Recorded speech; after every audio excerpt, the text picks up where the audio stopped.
عليهم أخرجنا لهم دابة من الأرض تكلمهم أن الناس كانوا بآياتنا لا يوقنون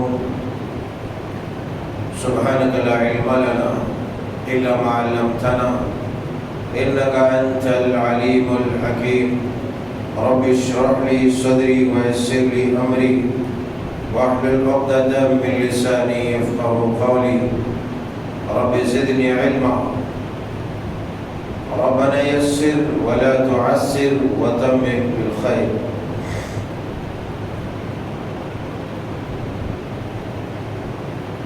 رب تعالی حق جل شانہ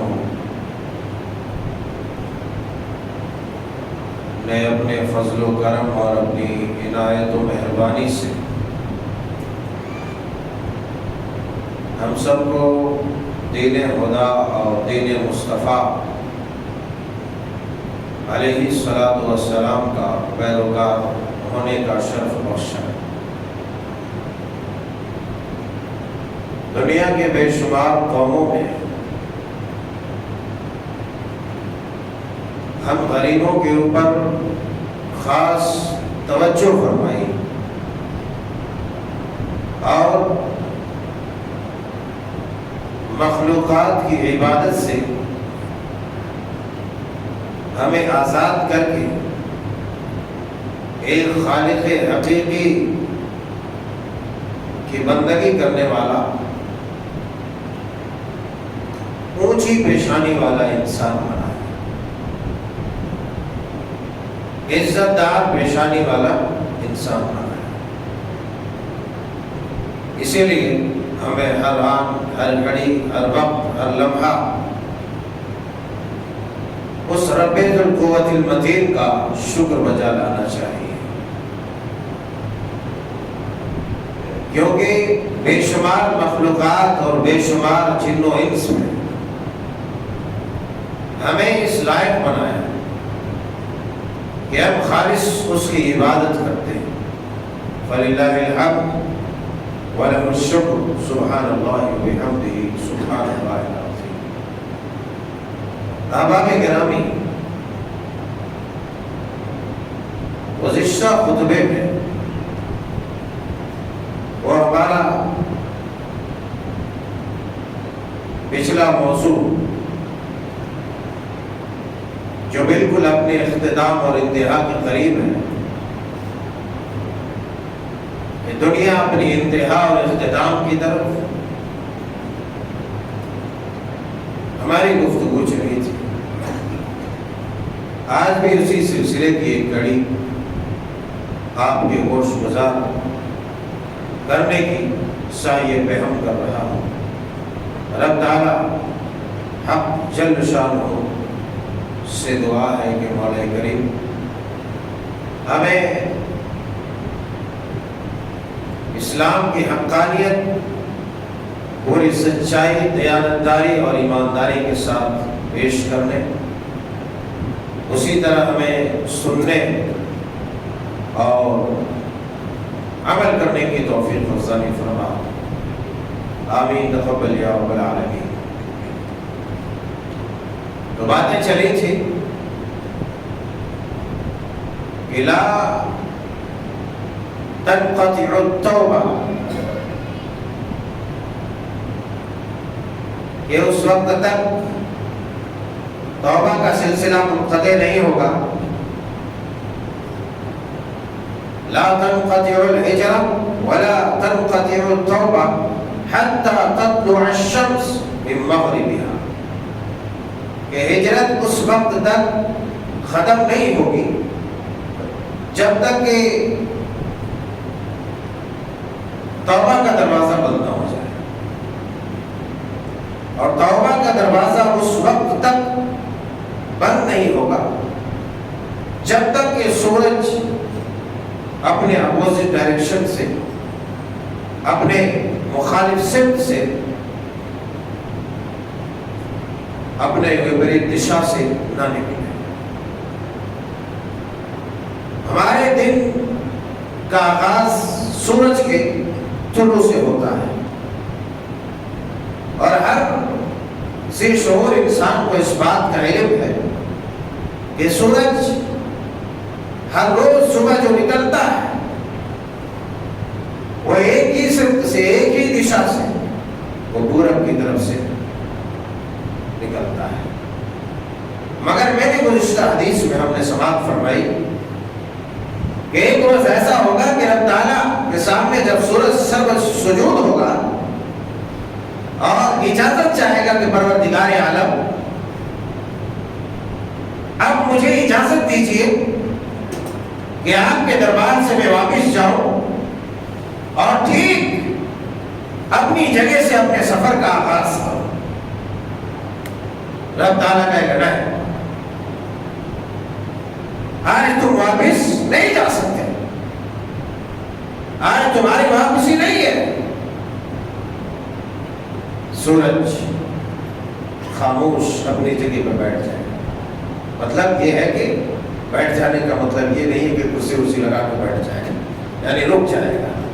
اس کا مطلب یہ ہوگا کہ اب سورج جو ادھر سے نکلتا تھا، ادھر ڈوبتا تھا، اب سورج جب ادھر رب تعالیٰ کے سامنے سر سجود ہوگا اور پھر اجازت طلب کرے گا، رب تعالیٰ اجازت نہیں دے گا کہ پھر واپس جا کر کے اپنے جگہ سے سفر کا آغاز پھر سے ادھر سے کرے، بلکہ وہیں رک جائے گا اور پھر اپنے سفر کا آغاز مشرق کی طرف سے ہی کرے گا، یعنی ادھر ہی سے کرے گا جدھر وہ گیا ہوگا ڈوبنے کے لیے۔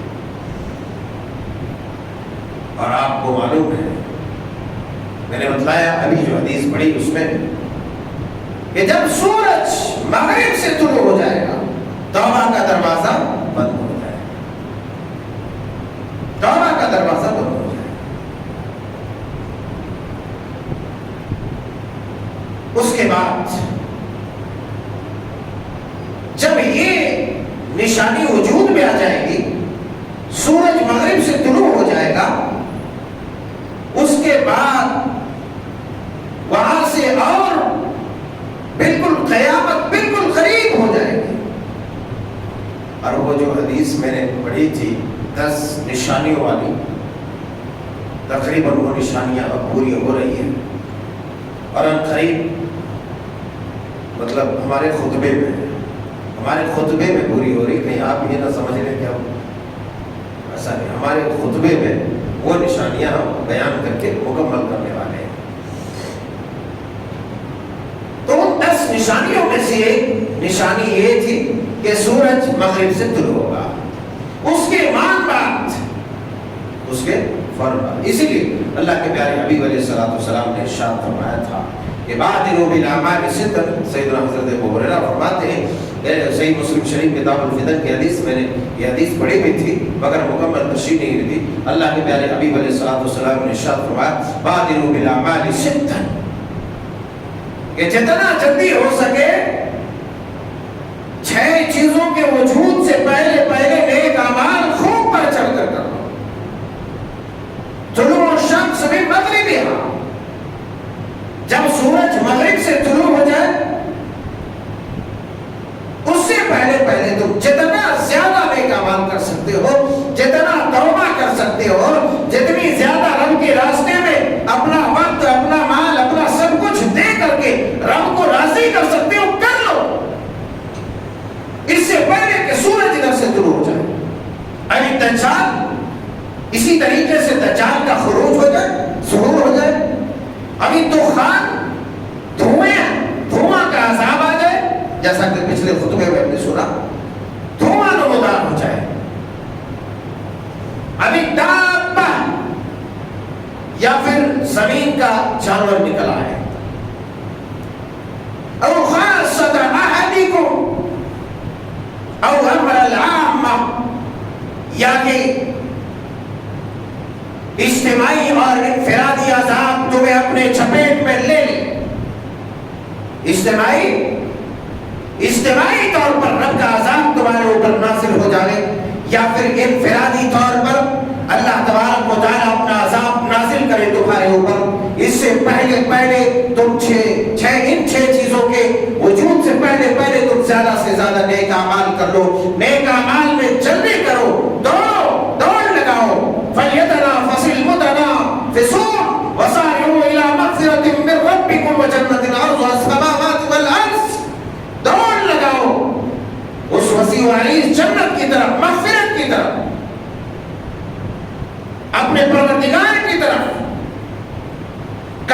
یہ دوڑ کام آئے گی؟ کب تک یہ جہد، یہ کوشش، یہ جتن، یہ لگن کام آئیں گے؟ اس وقت تک جب تک کہ یہ 6 نشانیات وجود میں نہ آ جائیں۔ اس میں ایک اہم چیز کی نشاندہی فرمائی۔ اب یہ خاص عذاب، عام عذاب کیا ہے؟ یہ خاص عذاب اور عام عذاب اللہ تبارک و تعالیٰ نازل کرے گا جیسا وہ چاہے گا۔ اس عذاب کے، کسی بھی طرح کے عذاب کے چپیٹ میں آنے سے پہلے عام عذاب یہ بھی ہو سکتا ہے، خاص عذاب یہ بھی ہو سکتا ہے کہ کسی کے جرائم پر اللہ تبارک و تعالیٰ پکڑ لے اسے۔ کیوں؟ اس لیے کہ ان ربک لبالمرصاد، رب تعالیٰ بالکل گھاٹ میں، کبھی بھی کسی وقت کسی کو اس کے جرم پر اللہ تبارک و تعالیٰ یک لخت ہی دبوچ سکتا ہے، پکڑ سکتا ہے۔ کبھی بھی رب تعالیٰ اجتماعی طور پر کسی بھی جتھے کو، کسی بھی جماعت کو ہلاک و برباد کر سکتا ہے۔ آدمی سوچتے رہتا ہے ارے یہاں کیا ہو سکتا ہے، وہاں کیا ہو سکتا ہے، دیکھو دنیا کی طرف آنکھیں اٹھاؤ، دوڑاؤ نگاہ دنیا میں، کیسے کیسی صورتوں میں اللہ عذاب نازل کرتا ہے، کبھی طوفانی صورت میں، آندھیوں کی صورت میں، کبھی پانی اور بارش کی صورت میں۔ یاد رکھو جب تم اپنی حدوں میں رہو گے تب تک اللہ تبارک و تعالیٰ تمہارا احترام کرے گا، تم سے محبت کرے گا اور تمہیں نوازتا رہے گا۔ مگر جب تم حد پار کرو گے، اپنے حدود کا لحاظ نہیں کرو گے، اللہ تبارک و تعالیٰ بھی اپنی مخلوق کو یہ اجازت دے گا کہ تم بھی حد پار کر دے۔ وہ بارش جس سے ہم پیاس بجھاتے ہیں، اپنی کھیتیوں اور فصلوں کو اگاتے ہیں اور اس کو جو ہے جلا عطا کرتے ہیں، اور پھر اس سے ہماری تجارتیں، ہمارا پیٹ اور ہمارا کاروبار چلتا ہے، اور اسی طریقے سے جس کی ٹھنڈک سے ہم اپنے اندر چلا پیدا کرتے ہیں اور ہم زندہ رہتے ہیں، وہی رب جو یہ بارش عطا کرتا ہے جس سے ہماری زندگیاں خوشگوار ہو جائے اور مردہ زمین زندہ ہو جائے۔ وہ اللہ اس بات پر قدرت رکھتا ہے، وہ اللہ اس بات پر طاقت رکھتا ہے کہ اسی پانی کو سرکش بنا دے اور پھر اسی میں اچھال تیز سی اور بہاؤ تیز کر دے، اور پھر اسی کو سرکش بنا کر کے تمہیں تباہ و برباد کر دے۔ وہی رب ہے جو ایک پانی کے ذریعے سے ہر مردہ چیز کو زندہ کرتا ہے، اور پھر جب سرکشی کرنے لگتی ہے مخلوق تو رب تعالیٰ اسی پانی کے ذریعے سے تباہ و برباد بھی کرتا ہے۔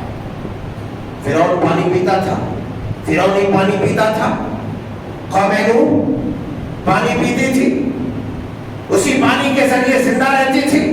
بغاوت کیا، سرکشی کیا، رب کی مخالفت کی، رب کی عبادت سے دور رہے، رسول کی اطاعت سے دور رہے، رب تعالیٰ نے ایسی بارش نازل کر دی، ایسے چشمے کھول دیے کہ اللہ اکبر، پانی اپنے آپ و تاب میں آ کر کے اس ذلیل مخلوق کو صفحے ہستی سے مٹا دیا، تباہ و برباد کر دیا۔ وہی پانی جس سے زندگی ملتی تھی، وہی پانی زندگی لینے پر بھی قادر ہے۔ یہ اللہ تبارک و تعالیٰ کی قدرت ہے۔ وہ ہوا جس سے ہم سانسیں لیتے ہیں، جس سے ہم اپنی زندگی کو، اپنے جسم کو جلا عطا کرتے ہیں، جس سے ہم تسکین حاصل کرتے ہیں، راحت حاصل کرتے ہیں، پنکھے کے ذریعے، کولر کے ذریعے، درختوں کے ذریعے اور اللہ تبارک و تعالیٰ کی عطا کے ذریعے جس ہوا سے ہم لطف اندوز ہوتے ہیں، جب رب کی بغاوت پر اتر آؤ گے، رب تعالیٰ اسی ہوا کو حکم دے گا کہ جا اپنے اندر طغیانی لے آ اور اس ذلیل قوم کو صفحے ہستی سے مٹا دے۔ اور دیکھا دنیا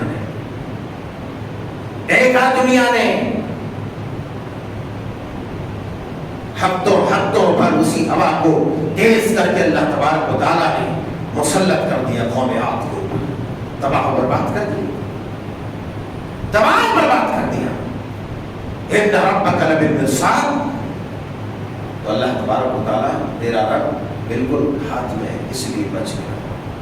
اس لیے اس سے پہلے کہ تمہارے اوپر یہ 6 چیزیں نمودار ہو جائے اور تمہارا جو ہے توبہ کا موقع ختم ہو جائے، توبہ کا دروازہ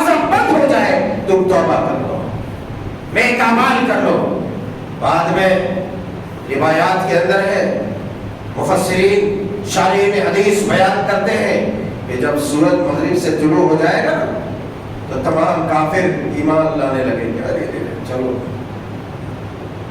تب ایمان کی طرف اس کا میلان اور جھکا ہوگا. وہ چاہیں گے کہ توبہ کر لیں، وہ چاہیں گے کہ ایمان لے آئے، مگر اللہ کے پیارے حبیب علیہ الصلوۃ والسلام نے پہلے آگاہ کر دیا کہ تب عقل ٹھکانے آنے سے کوئی فائدہ نہیں ہے، تب نصیحت کا کوئی فائدہ نہیں ہے، تب توبہ کا کوئی فائدہ نہیں ہے، تب عبادت کا کوئی فائدہ نہیں ہے، تب ریاضت کا کوئی فائدہ نہیں ہے، تب ذکر و اذکار کا کوئی فائدہ نہیں ہے جنہوں نے اب تک نہیں کیا تھا.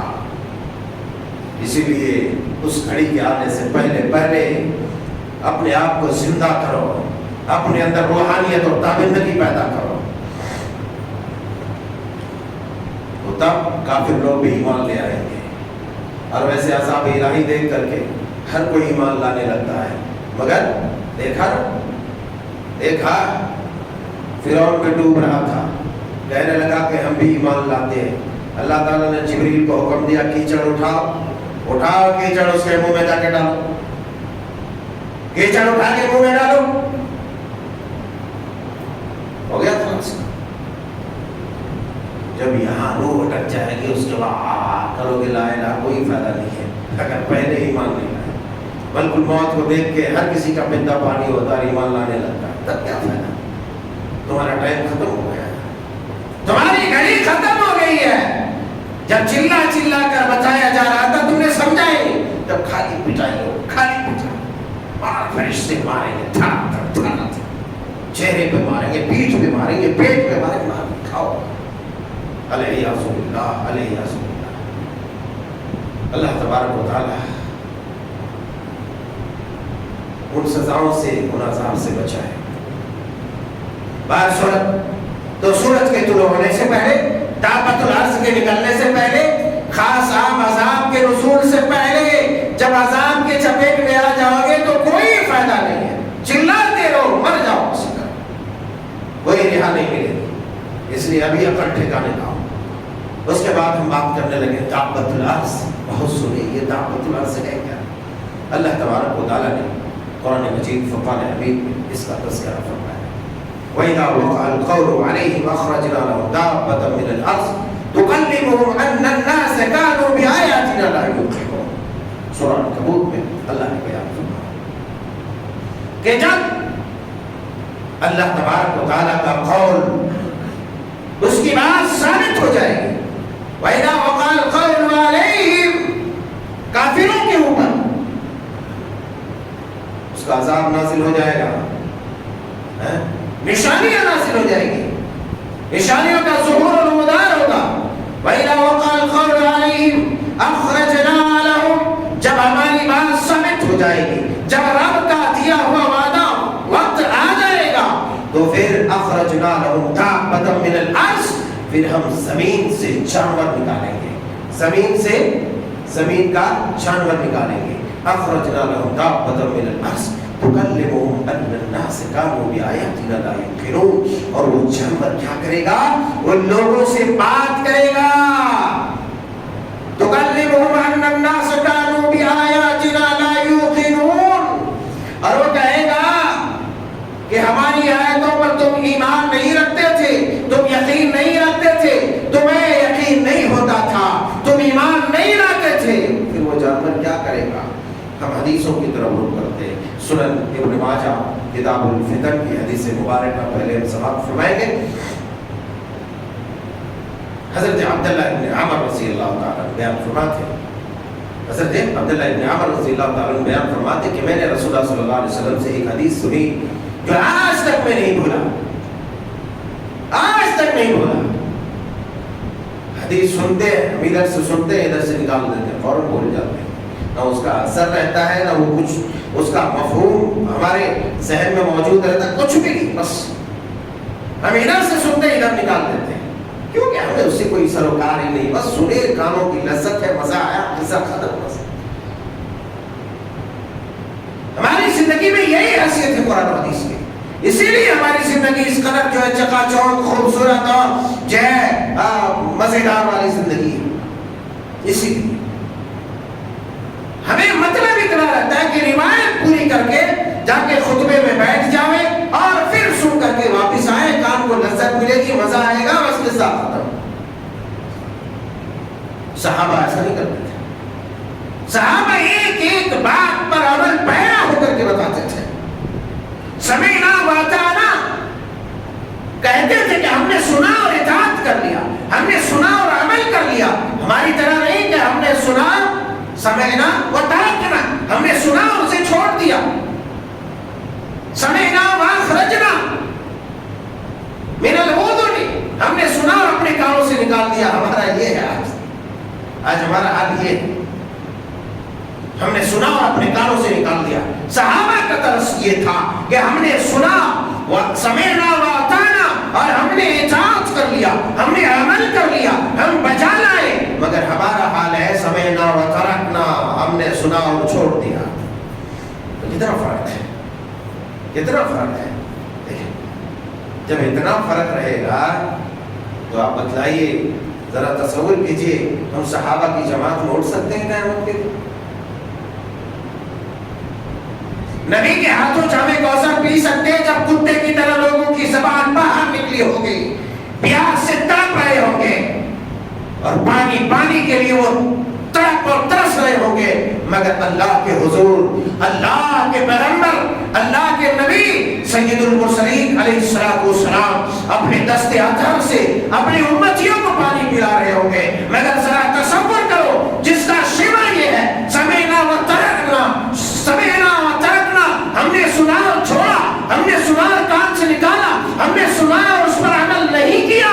تو ذرا مجھے بتاؤ، کیا اللہ کے پیارے حبیب علیہ السلام بروز محشر چلچلاتی دھوپ میں جب اس وقت لوگوں کی زبانیں کتے کی طرح نکلی ہوئی ہوں گی، پیاس کے مارے تڑپ رہے ہوں گے لوگ، پسینوں میں شرابور ہوں گے، اس وقت کیا اللہ کے پیارے حبیب علیہ السلام ان لوگوں کو جام کوثر پلاویں گے، ان لوگوں کو پانی پلائیں گے اپنے دست اطہر سے، جنہوں نے نبی کی حدیث تو سنی مگر اس پر عمل نہیں کیا، اس کو چھوڑ دیا؟ ایک عقل والا انسان یہی فیصلہ کرے گا، یہی فیصلہ کرے گا، یقیناً نہیں دے گا، نہیں پلایا جائے گا۔ کیوں کہ سنا ہوتا اور عمل کیا ہوتا تو ہوتا تھا۔ صحابی رسول حضرت عبداللہ ابن عمر رضی اللہ تعالیٰ بیان فرماتے ہیں کہ ہم نے نبی علیہ السلام سے حدیث سنی، آج تک نہیں بھولا۔ حدیث کیا تھی؟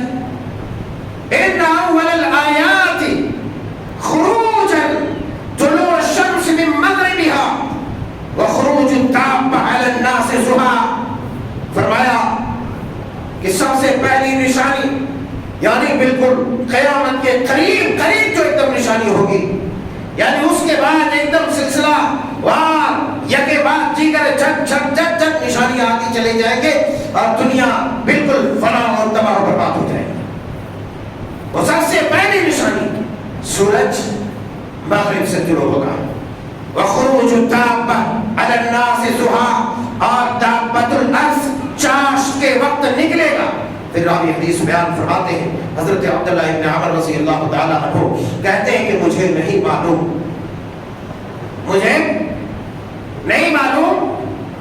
کہ ان میں سے کون سی نشانی پہلے نکلے گی، لیکن پھر بتاتے ہیں کہ مجھے ایسا لگتا ہے کہ سورج مغرب سے پہلے طلوع ہوگا، اس کے فوراً بعد یہ دابۃ الارض نکلے گی۔ یہ دابۃ الارض کیا ہے؟ اب اس میں ہم چرچا کرتے ہیں۔ دابۃ الارض جس کا رب تعالیٰ نے قرآن میں ذکر فرمایا، زمین کا جانور۔ روایات کے اندر بہت ساری باتیں بیان کی گئی ہیں، مگر ہمارا ایمان یہ ہے کہ ایک جانور ہوگا جو زمین سے نکلے گا، ایک جانور ہوگا جو زمین سے نکلے گا، یہ اللہ کی نشانی ہوگی۔ اس کی کیفیات کچھ روایتوں میں بیان کی گئی ہے، مگر اس سند کے اعتبار سے صحیح نہیں ہے۔ بعض روایات میں ہے کہ ایک دم بھاری بھرکم جسم ہوگا، اور اس کا سر جو ہے بیل کی طرح، آنکھیں جو ہے خنزیر کی طرح، کان ہاتھی کی طرح، وغیرہ وغیرہ بیان کیا ہے، مگر جب یہ تمام روایتیں سند کے اعتبار سے صحیح نہیں ہے تو اس پر ہم تبصرہ نہیں کریں گے۔ البتہ اتنی بات ہے، روایت میں تو یوں بھی بیان کیا گیا ہے کہ ایک گھڑ سوار اگر 3 دن تک چلتا جائے مسلسل تو کتنی مسافت طے کرے گا، کتنے کلومیٹر تک جائے گا؟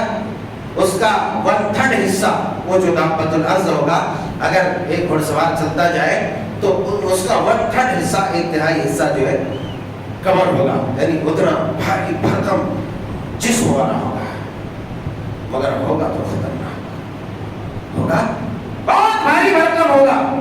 تکلمهم ان الناس كانوا بآياتنا لا يوقنون۔ مفسرین نے تفسیر بیان کی ہے، حضرت عبداللہ ابن عباس رضی اللہ تعالیٰ اور دیگر مفسرین نے مختلف قسم کے تفاسیر بیان کیے ہیں، مگر سب سے تکلمهم ان الناس كانوا بآياتنا لا يوقنون کہ لوگوں سے وہ باتیں کریں گے، ممکن ہے کہ وہ لوگوں سے باتیں کریں گے اور کہیں گے کہ تم نے جو ہے ہماری آیتوں پر تم نے ایمان نہیں لایا، تم نے یقین نہیں کیا، تم نے اعتماد نہیں کیا اس کا اللہ تبارک و تعالیٰ کی نشانیوں کا۔ اور پھر روایات میں ہے کہ وہ اس طریقے سے کریں گے کہ ہر مومن اور مسلمان کے درمیان وہ فرق کریں گے، زمین سے نکلیں گے اتنا بھاری بھرکم ہوئے،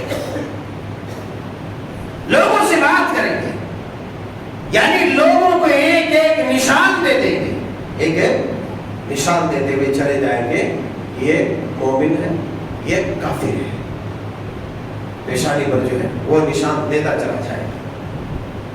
کتنا خطرناک ہوتا ہے، ابھی چھپ چھپ کر بیٹھا ہے انسان، کافر ہے، منافق ہے، فاسق ہے، فاجر ہے، سب بیٹھا ہوا ہے، مسلمان کے بھیس میں پتہ نہیں کس کس بھیس میں بیٹھا ہوا ہے، مگر جب دابۃ الارض کا خروج ہوگا، دابۃ الارض نکلے گا تو پھر کیفیت یہ ہوگی کہ وہ لوگوں کو نشان لگا دے گا کہ یہ مومن ہے۔ بتاؤ وہ وشال اور وچتر جیو کو انسان دیکھے گا، وہ عجیب الخلقت، عجیب و غریب مخلوق کو انسان دیکھے گا۔ بعض روایتوں میں کہ پیر ہے اور پر ہے دونوں، پر جو بھی ہو اللہ تبارک و تعالیٰ کی مخلوق نکلے گی، ایک نشانی نکلے گی اور وہ لوگوں کی پیشانیوں پر نشانی لگاتا چلا جائے گا، لکھتا چلا جائے گا کہ یہ مومن ہے، یہ کافر ہے، یہ مومن ہے، یہ کافر ہے۔ اللہ اکبر، اللہ اکبر۔ اللہ تبارک و تعالیٰ ان گھڑیوں کے آنے سے پہلے ہم گنہگاروں کو ایمان کی حالت میں موت اور شہادت نصیب فرما، کیونکہ وہ جو علامتیں نکلیں گی، وہ جو نشانیاں نکلیں گی، اس وقت پتہ نہیں کون کس حالت میں رہے گا، کون گناہوں میں مبتلا رہے گا، اسے توبہ کی توفیق نہیں ہے۔ یہاں تو تھوڑی سی بیماری آپ پکڑتی ہے تو فوراً توبہ طلاق میں انسان لگ جاتا ہے، مگر جب وہ نشانیاں نکلیں گی تو کوئی توبہ طلاق نہیں، کوئی معافی تلافی نہیں۔ ذرا تصور کیجیے، اس کے بعد ایک سلسلہ وار نشانی، اس کے بعد 2-3 نشانیوں کا ظہور ہوگا اور پھر دنیا اپنے زوال و فنا کی طرف ختم۔ تو یہ دابۃ الارض پر ہمارا ایمان ہے، قرآن بولتا ہے، نبی کی حدیث بولتی ہے، یہ بالکل بات مبین ہے، مبین ہے، واضح ہے، اس میں کوئی دو رائے نہیں، کوئی شک نہیں، کوئی شبہ نہیں، انگلی اٹھانے کی کوئی جو ہے اس میں گنجائش نہیں ہے کہ پتہ نہیں ایسا ہوگا کہ نہیں ہوگا۔ بالکل جب رب نے کہہ دیا ہے، اس کے رسول نے ہمیں خبر دے دی ہے، تو اس میں کوئی شبہ ہے ہی نہیں ہے۔ یہ دابۃ الارض نکلے گا، لوگوں کی پہچان کرے گا اور مومن کافر میں فرق کر دے گا، پھر وہاں سے جو ہے اس کا قصہ اور ختم ہو جائے گا۔ اللہ پروردگار سے دعا کرتے ہیں کہ مولا کریم اپنی رحمت سے ہم سب کو اپنا اطاعت گزار اور فرما بردار بنا۔ انشاءاللہ چند نشانیاں اور ہیں، چونکہ وقت ابھی نہیں ہے اس لیے دوسری نشانیاں چھیڑنا نہیں چاہتا، تو انشاءاللہ آئندہ خطبے میں ان نشانیوں کو کور کرنے کی کوشش کریں گے۔ اللہ جل شانہ کی بارگاہ میں ہم دعا کرتے ہیں کہ رب تعالیٰ ہم فقیروں اور گنہگاروں کو تو درگزر فرما اور اپنی اطاعت پر، ایمان پر، ہدایت پر استقامت۔